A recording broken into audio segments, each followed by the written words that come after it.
All right, good day, everyone. Today we're going to be talking about diabetes and blood pressure. And before we go any farther, let's pray. Our Father which art in heaven, please be with us and open our minds so we might understand your truth. In Jesus' name, amen. All right, so we're going to be talking about both together because they're both related to each other. And I'm going to show you how they're related to each other. So diabetes, also known as sugar, blood pressure, we're going to talk about some of these things today. So we're going to start off with talking about diabetes. Now the first slide here shows you blood with fat, because I want to tell you that sugar is not a sugar issue. So diabetes is not a sugar issue. In fact, when they had studies done, they made several people eat sugar, pounds of sugar a week, and they had no problems with diabetes. Diabetes is a fat problem. The fat you eat is the fat you wear, and the fat you wear causes insulin resistance. Okay, so on this slide, we see insulin resistance, and it shows very clearly how insulin resistance works. So follow the slides, and you'll see that insulin is a carrier, and it carries the glucose into the cell. However, let me go to the board. If the cell is covered by a layer of fat,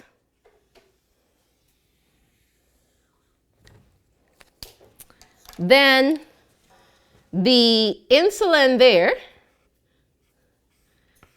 is not able to carry in the glucose, right? So the glucose is a little triangle and the insulin is a little circle on the slide.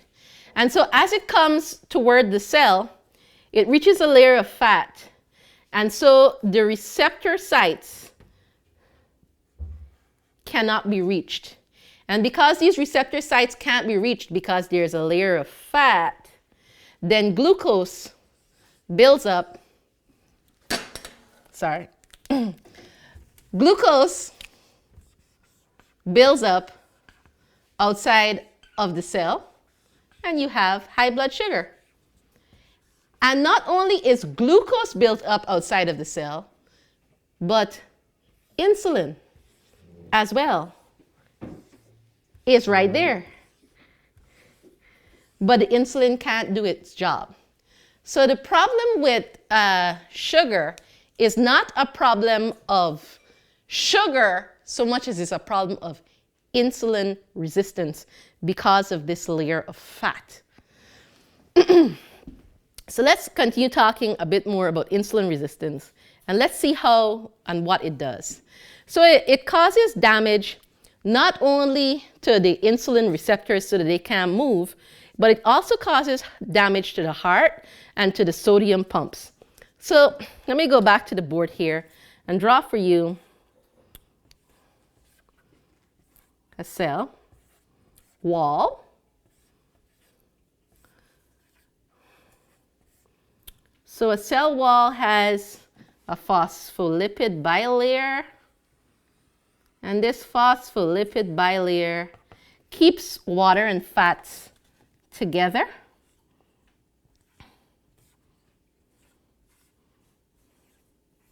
And once it does that, it has some leak places, and it has some gates, and several different things. And it also has this sodium, potassium pump.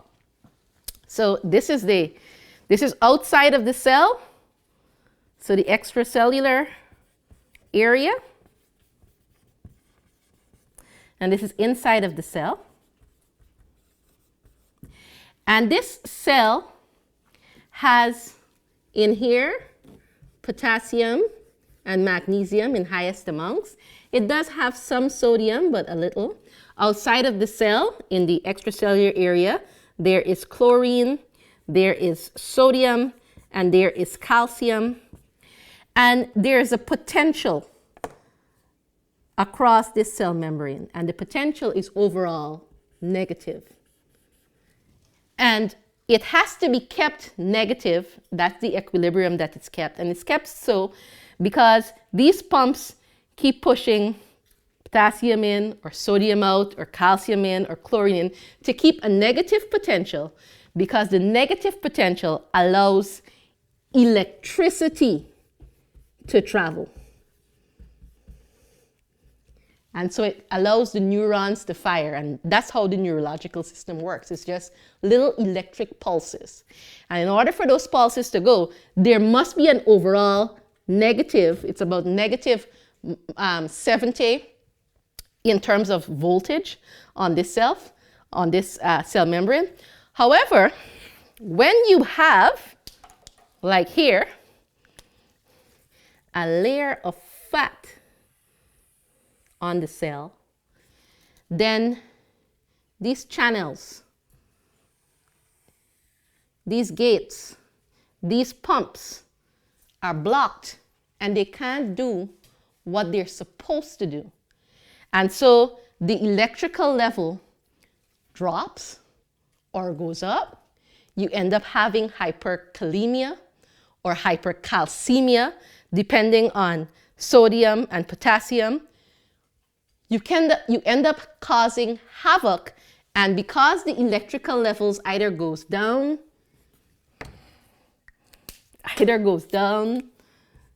or up, polarizing or depolarizing this membrane, eventually what's going to happen to you, you're going to lose feeling, because these electrical signals are not being able to be sent properly. You're going to end up with neurological troubles, and they're going to start first in the areas farther away from the heart. And so most diabetics have problems with their feet. They'll lose feeling. Many of them will end up having problems with their eyes. Same thing, because of this layer of fat. So the layer of fat is the problem. Note, the diabetic, and we're talking about type 2 diabetes here, doesn't have a problem with insulin. Remember I told you, insulin is everywhere. The insulin just can't get into the cell. So when they go to the doctor and the doctor says, what we're going to do is put you on insulin, and then they give them more insulin, all it does is, because you have so much more insulin now in the blood, they're able to override this system somewhat and find some more spaces, I guess, in the fat in order to get in and carry in their glucose molecules. But the problem is not that the body doesn't have enough insulin. The problem is that the body has fat covering the insulin receptors. And so we need to understand how this happens. And there's something else to understand. So say I'm a diabetic and I eat 2 pieces of cake. Say I eat 2 pieces of cake. Now, because that cake that I'm eating, say it's normal cake, so I didn't use whole wheat flour or anything like that. I just ate sugar, just a lot of sugar. Then what happens is that sugar goes into my blood rapidly because it doesn't have fiber to hold it. So when food is connected to fiber, the glucose enters the blood like this. Boom, boom, boom. It's steady. And so blood sugar levels are kept steady. But for people with diabetes, they are accustomed to eating just denatured stuff. So white breads, white rice, lots of pizzas and junk food, just junk. And what that causes is the sugar goes into your system like this. Now, when it goes into your system like that, the beta cells of the pancreas immediately releases insulin, right? And the insulin, these are the insulin. I'm getting confused between these little things. But just remember the circles are the insulin. At least I'm going to remember the circles are the insulin. The insulin is released, and it wants to carry in the sugar immediately. Now, if it can carry in the sugar, that's great. But because the sugar was released so quickly, insulin is released so fast too, that all of it disappears. It disappears really fast. In fact, it disappears so fast that you end up having low blood sugar, which makes you feel hungry. Because after all, the body wants sugar, but it wants sugar in the blood that's being released. Boom, boom, boom. But you release it so fast, boom, that's all gone. And so you get low blood sugar, you feel like, I need to eat. And so what you decide to do is eat some more cake. And this cycle repeats itself because you put in more sugar, the body sends out more insulin, it goes in way too fast, it disappears, and then you feel hungry again. And this happens over and over again throughout the day. You're eating, you're feeling hungry, you're not full, you're eating, you're feeling hungry, you're not full, you're eating, you're feeling hungry, you're not full, until what happens is that you wear out the cells of the pancreas and you put yourself at a higher risk of developing diabetes. One, because you're wearing out the cells of the pancreas. Two, because all of that junk food is contributing to the fatty layer that surrounds the cells. Now, by the way, when this fatty level is around the cells, let me go back to the board just for a moment, and you have all of this glucose here, potassium, he gets curious. And he's like, why is all that glucose out there? And he comes out the cell. No, we don't want him to come out the cell. We want him to stay inside. But because glucose is out there, he actually comes out the cell. And when he comes out the cell, he's going to cause all sorts of trouble. And so diabetics are at greater risk of having heart trouble, because as long as your blood sugar stays up and potassium comes out of your cell, you're going to have high potassium levels, which is going to, it can actually kill you. In fact, they used to use a potassium injection as a lethal death injection when they were killing criminals, because it causes the heart to shut down. And so we need to think about these things when we're eating, because again, diabetes is a fat problem. So diabetes, high blood pressure all come under what's called a syndrome X. It's an obesity problem, it's a type 2 diabetes problem, it's a high blood pressure problem. But let me just say that high blood pressure and diabetes is not necessarily related to obesity. It's most likely to be related to obesity, but you could be a skinny person, but inside of your arteries,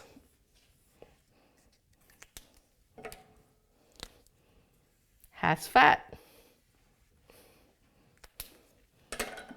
So not because you're skinny, that means you have low cholesterol.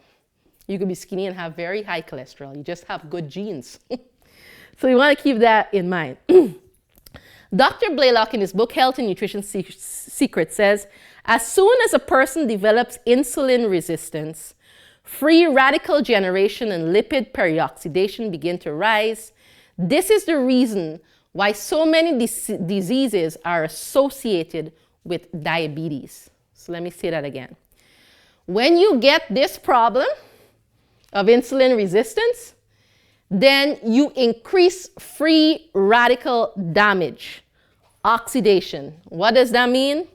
Going to the board again, you have cells in your bodies. First of all, the cells are already malfunctioning, so your dendrites, your neurons, they're already not being able to signal each other properly. And so you're having all sorts of different neurological troubles because these signals here are not going the way they should be. You're going to end up with dementia, Alzheimer's, Parkinson's, all sorts of other trouble because this resting potential is off. But not only that, the cells now, because of this, they have a rise in oxidation. And this simply means that the cells are stealing electrons. So electrons are in pairs. They're stealing electrons, they're losing their couples, so they're becoming just one of them, and they're going haywire, and instead of acting like this, and like gently, moving down the river, they're acting like this.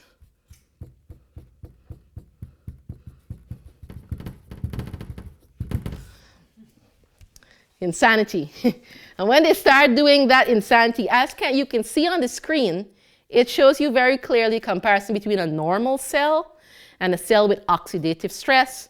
It looks like madness, and as long as your cell has oxidative stress on a continual basis, you will have disease. What can you do to help that? Eat antioxidants. We're going to talk about that in just one moment. So you need antioxidants, and the antioxidants are those things that will donate an electron so that your crazy cell can go, oh, I have a pear back. I can just go gently down the stream. And several antioxidants exist in nature, and they're all found packaged in plant-based foods. So oranges, berries, mangoes, guavas, callaloo, you name it. Every fruit and vegetable comes packed with some sort of antioxidant. And by the way, you know the highest antioxidant foods by the fact of if you cut them, if they oxidize. So for example, take an apple. If you cut it, it'll immediately start browning. So that food is not a high antioxidant food. Take a mango. If you cut it, it'll take quite a while before it starts browning. That's a high antioxidant food, because the antioxidant in the food is actually keeping it from browning. So that's how you can tell which is better than which. So diabetics get worse by age, and the longer you've had it, the worse it becomes, simply because the lifestyle habits of diabetics usually gets worse with age. So if you were accustomed in childhood to eating junk, the likelihood of you changing that in adulthood is actually very small. So the older you get, the more likely you are to do that. We see a typical scenario here. In large amounts of sugar and fats, high elevated levels of insulin, high elevated levels of glucose, and then you have hyperinsulin's effect on the nerves. You have a release of several hormones. In fact, most diabetics will become anxious and stressed, and it's like a cycle between cortisol and norepinephrine. You're just going to start building visceral fat. It's just a cycle. One thing leads to the other, that leads to the other, and you're going to end up having several varying troubles, and eventually you're going to get blood pressure problems, and you're going to get several other disease troubles. You're also going to get, if you don't bring it into hand, cancer. That's what it leads to.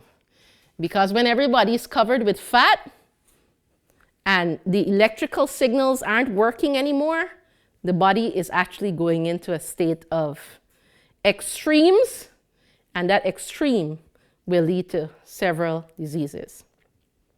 60 to 70% of all people with diabetes show evidence of nerve damage, and more than half of the amputations that go on are based on diabetic neuropathy. And so what happens is that you cut off, you stump your toe on a nail, say, and because you didn't feel that nail, because your electrons are your neurons are not firing properly, then before you get to look at it and figure out something is wrong with your toe, it's infected. Now, when the toe gets infected, because these pumps are not working properly, and all this is not working properly, your immunity stops working properly, because your immunity is just mediated by your blood and by moving from cell to cell. Same thing. They move in the same area that everything here is going on. And so infection develops in the foot of a diabetic. And it gets bad. And so the diabetic goes to the doctor, and the doctor says, well, we can't do anything. That's getting gangrene. We need to cut off the toe. And so he cuts off the toe. But when the doctor cuts off the toe now, well, what has happened is that the toe that he cut off now has all the same problems. It's now just a bigger wound, which can't heal properly. And so you go back to the doctor, and the doctor says, well, this toe is getting bad. What we need to do is cut off this foot. And he cuts off that little part of your foot. But when he does that, he cuts to the ankle. Well, he's just created a bigger wound. And that wound doesn't heal. And he says, well, what we need to do, we need to cut you to the knee. And he'll cut you to the knee. And when he cuts you to the knee, it's an even bigger wound with all the same problems. And after you finish cutting you to the knee, you go back to the doctor. The doctor says, well, what we're going to have to do is we're going to have to cut you to the hip. And he cuts you to the hip, which is even bigger because the more you go up the leg, is the bigger the area becomes. And when he cuts you to the hip now, you go back to the doctor. Well, it's not healing. Well, there's nowhere else for him to cut you, right? You're going to be cut off from the land of the living. And I know of several people that this sadly has happened to. We want to know how to fix this. Next slide. The next slide shows how to fix diabetic wounds. So for a diabetic, it's clear. Stop eating fat. What kind of fat? I am not talking about avocados and nuts. I'm talking about the fats that comes from anything that has a mother and a liver. I'm talking about cholesterol. Cholesterol is only found in animal foods. I'm talking about that kind of thing is what you need to cut out. But back to the slide. If you look at this slide, you'll see a diabetic wound. I hope it's not turning anybody off. But it's bad. It's pretty bad. And what that person is putting on that wound is sugar. So I want to let you know that sugar heals sugar. So sugar actually heals, and I'm smiling, but I'm not kidding. Sugar heals diabetic wounds. So if you have a diabetic wound that's not healing, you want to get some sugar, put a few drops of iodine in it, and just put it inside of the wound. Even if it's big, just pack it inside. Don't touch it. Use gloves if you need to. Get it inside. Don't clean it. Don't take off the sugar. Just keep adding. Next morning, the next day, just keep adding more sugar. And add more sugar, and add more sugar, and just keep adding sugar, and it will close. It will close. But in the meantime, get the sugar levels in your blood right. All right. So as we move on in this presentation to high blood pressure, we want to call high blood pressure the silent killer because a large amount of people in the world die from high blood pressure and they don't know they have it. They simply fall down one day and that's the end. So we want to look at how high blood pressure works. We want to try to understand why the doctor tells you don't use salt and how some of these other things work. So looking at the slide here, we find that the kidneys produces renin. Renin produces angiotensinogen. Angiotensinogen produces angiotensin 1. Angiotensin 1 produces angiotensin 2, which gives you thirst. Why thirst? Thirst because if you drink water, your pressure will go up. Why? Because you have a greater volume in the blood. So we're just talking about how it works. It will also cause vasoconstriction. So the blood vessels will become smaller. If the blood vessels become smaller, then of course blood pressure will go up. So the greater volume, the smaller the vessel, blood pressure will go up. Now, you want to be able to understand that, but if the blood pressure goes too high, then angiotensin 2 will go to the adrenals on top of the kidneys, and it will produce aldosterone, and aldosterone will cause blood pressure to fall. And the body does that constantly. Why does the body need blood pressure to go up? Say, for example, you see a dog, and a dog is there, and you have flight or fight response. Your body will increase your blood pressure so that you can move quickly because the blood needs to be flowing faster to the muscles so that the muscles can get running from the dog. And so this is a particular system in the body that is regulated daily, but we throw the system off. One of the ways we do it is when, let me go back to the board here, and it's connected to this. When, see, we have blood vessels with the layer of fat, and we constrict our own vessels permanently. And so here we have the pressure must increase because it's a narrower passage. We also consume a lot of sodium, a lot of salt, too much salt. And when you consume too much salt, then the kidneys are told, retain water, because we don't want too much, back to this membrane, we don't want too much sodium outside here because the gradient of the extracellular fluid and the intracellular fluid will become very unbalanced. So it says, grab water from the kidneys. Kidneys keep water. And when it grabs water, you have a greater volume, and so your pressure goes up. And we do these things to ourselves by how we live, by how we eat, by what we do. So of the people with hypertension, half of them don't know that they have high blood pressure, and that's why it's called the silent killer. It's elevated blood pressure. It's very significant because elevated high blood pressure is very easy to cause a stroke or a heart attack, and you won't even know that it's happening to you at all. And so those are the very significant risks. Of course, we talked already about high blood pressure and its impact on the eyes.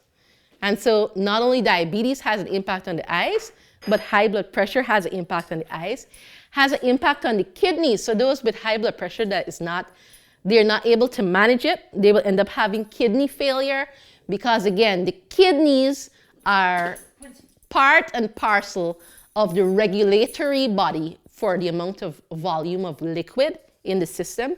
And then, of course, the pancreas is involved as well. So all of these things will suffer from high blood pressure. And those with high blood pressure, you all would know and be able to tell me. So causes of hypertension, we already spoke about it. High salt intake, obesity, smoking, alcohol and caffeine, those culprits again. And we talked about the plugged arteries. Not doing physical activity. Let me say it one more time. Not doing physical activity. Now, if you're doing physical activity, you can get away with eating slush. No, that's not an excuse for eating slush. But I'm just saying, physical activity helps because it keeps away this layer of fat. Because every time you're moving, your body actually ends up burning fat. And so it's very good to keep moving. And we're going to talk a little bit more about that. Stress will cause hypertension. The best thing for stress that I know of actually is just trusting in the Lord. So what can we do to treat it? So there's a whole lot of drugs. So again, when you go to the doctor, he's either going to cut you up, like what he's going to do diabetic, or he's going to try to give you a drug. And we're not going to blame the doctor. The doctor did not learn for very long in his schooling much about nutrition and its effect on disease, or lifestyle and its effect on disease. And I hope that our schools are trying to change that now. So we have hypertensive drugs, ACE inhibitors, beta blockers, diuretics, and we're reading from the physician's desk reference. And so these very drugs that we're using to solve high blood pressure cause, so let's look at captopril, which is really a well-known one, and ethanol, and sodium furosemide, which is Lasix. They cause hyperkalemia. That's the fact of the potassium levels high in the blood, skin rash, cough, chest pain, and heart attack. So imagine you're treating yourselves for high blood pressure with something that can cause a heart attack. That doesn't make any sense. Coldness, tiredness, depression, nausea, leg pain, lightheartedness, and again, heart failure. Headache, muscle cramps, and hearing trouble. So do we really want to be using drugs in order to treat these things? Is there not a better way? I think there is. Beta blockers, diuretics, trying to reduce the sodium levels by flushing it out of your system, it only ends up aggravating the trouble, increasing side effects, and causing more problems. So let's look at diabetic drugs like metformin and glispizidine. What do they cause? Lactic acidosis, gastrointestinal complaints, low B12, jaundice, liver failure. We really need to be educating away from drugs, and let's do so now. So what can we do? Well, Journal of American College of Nutrition says improved insulin action and glucose metabolism came from consuming vitamin C. Where can we get vitamin C? Now, sometimes I have people take supplements, but I'd rather you take it in a whole food. So eat guava. Get some mangoes. Yes, mangoes, even though they're not sour, are high in vitamin C. Get some lemons, get some oranges. Get everything that you need from that. In terms of, on the slide here, you're going to see not only vitamin C, but vitamin E, beta carotene, carrots, pumpkins. All of those things have the necessary things for us to eat. And for glucose, here is a very simple remedy. Imagine this was a cup in which there was sugar. If I throw a little bit of water, then the sugar is going to be thick. If I pour more water, then the sugar will become less and less, and the sugar water will become more and more diluted. The same thing happens in the blood. If your sugar levels are high and you flood your blood with water, you dilute your sugar. That works. So what else can we do? Exercise. Exercise has been proven without a doubt to help with insulin resistance. DHA, where can we get that? Flax seeds, evening primrose oil, chia seeds, walnuts, hibiscus, sorrel tea. That will help to lower blood pressure. Garlic, 5 to 6 cloves a day. Drop them in some hot water for a minute, then take them out. They're not going to be hot so that you can eat them 5, 6 cloves a day. That will help. Do deep breathing exercises. That'll help for everything. Eating legumes was shown to be very effective at lowering blood pressure and improving blood sugar, according to one study. So we want to eat our beans and our legumes. We want to eat a plant-based diet. A nationwide study found that people with the highest levels of pollutants in their bloodstreams had an astounding 38 times the odds of diabetes. How are they getting such high levels of pollutants in their bloodstreams? Number one culprit of pollutants on the planet is fish. Sardines, tuna, salmon.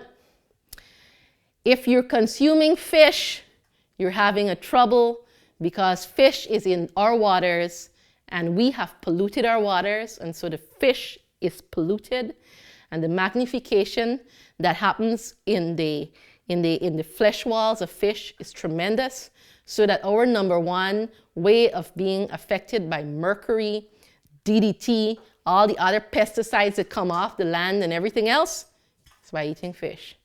And if we're eating fish, we have a higher risk factor of developing diabetes, hypertension, and just death in general. So even though people are touting fish as a great way to get your omega-3s, yeah, there are other ways to get omega-3s. So what do we do finally here? Follow the owner's manual. What's that? The Bible. The Bible begins by telling us that God in the beginning gave us a plant-based diet with fruits, vegetables, nuts, grains. That's what you want to stick to. Follow the science. There's a lot of science that's coming out now that's very supportive of a plant-based diet, very supportive on reversing diabetes. In fact, if you look at a documentary, Forks Over Knives, or you look at the documentary, Fat, Sick, and Nearly Dead, or you look at some of these things, you'll find that the science actually is supporting the fact that we can now reverse type 2 diabetes, and we can do it very easily. In fact, within 10 days of following a green diet, you can reverse your diabetes. How does that look? Well, for the first 3 days of the green diet, just eat greens. So just eat greens. So think about bora, think about callaloo, think about cabbage. Just eat that. On the second 2 days, eat some greens and then start adding some other types of vegetables, so like tomatoes or cucumbers or carrots. And then on the next 3 days, start adding beans and legumes and garbanzos and, I don't know, lentils. And then on the final, 2 days, on the final 2 days, begin again to add back whole grains, quinoa and oats and whole wheat bread and those kinds of things. And you'll find that within 10 days, your blood sugar will be where it should be. And as long as you keep on going with that, you're going to be fine. Follow reason. A lot of the science just makes sense. So, use common sense. Next, educate yourself. Take control of yourself. A large part of disease is found because humanity just doesn't have control anymore. We don't have control of how we eat, live, sleep, handle stress, and we need to be able to take control of ourselves. Last one, let your food and lifestyle be your medicine, and you will be able to heal and be well from diabetes and high blood pressure. May God bless you.